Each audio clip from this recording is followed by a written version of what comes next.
रहमतुल्लाह अलैह फरमाते हैं इल्म हमेशा इसलिए सीखना कि अल्लाह तबारक व तआला तुम्हें उसका नफ़ा अता करे। और फिर आगे बढ़ते हैं तो आप फरमाते हैं जब इल्म सीख लो तो फिर ना अल्लाह रसूल से इश्क करना, फरमाते हैं फिर नमाज़ें पढ़ना आसान हो जाएगा, रोज़े रखना आसान हो जाएगा, कुरान मजीद पढ़ना आसान, मोहब्बत करना। और आपने मिसाल दी, जहाँ भी कोई बात समझाते हैं एक मिसाल देते हैं, मिसाल दी।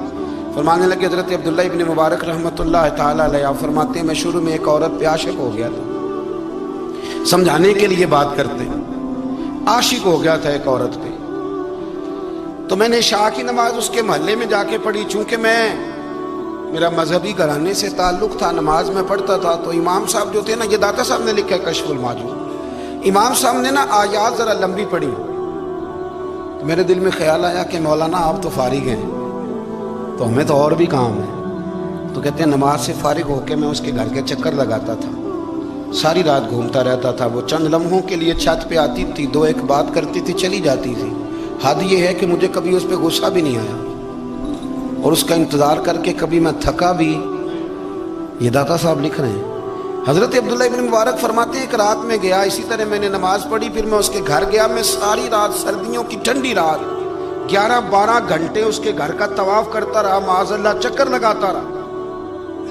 आधी रात को सहरी के वक्त वो छत पे आई 1 मिनट के लिए, और कहने लगी घर में मेहमान बहुत ज़्यादा हैं, आज बात नहीं हो सकेगी। हज़रत अब्दुल्लाह इब्न मुबारक फरमाते हैं कि मैं जब वापस लौटा तो ना मुझे उस पर गुस्सा था, ना मुझे थकावट थी, बल्कि मेरे दिल के अंदर उसके लिए मोहब्बत बढ़ रही थी। मैं कह रहा था कितनी अच्छी है बेचारी, इतने राश में भी और इतनी मजबूरी में भी 1 मिनट के लिए छत पे आई है, फिर भी मुझे उससे प्यार बढ़ रहा था। कहते हैं जब मैं थोड़ा आगे बढ़ा तो फजर की अजान हो रही थी, यकदम मेरे अंदर से आवाज़ उठी। मैंने कहा अब्दुल्ला, अगर तू एक औरत के लिए सारी रात खड़ा रहता है, ना थकावट होती है, ना गुस्सा आता है, बल्कि प्यार बढ़ता है, अगर औरत के लिए बंदा खड़ा रह सकता है तो रब रसूल के लिए भी खड़ा रह सकता है। फिर तरावी पढ़ना कोई इतना मुश्किल काम नहीं है, फिर तहज्जुद के लिए उठना कोई मुश्किल काम नहीं है, शर्त यह है कि प्यार हो जाए।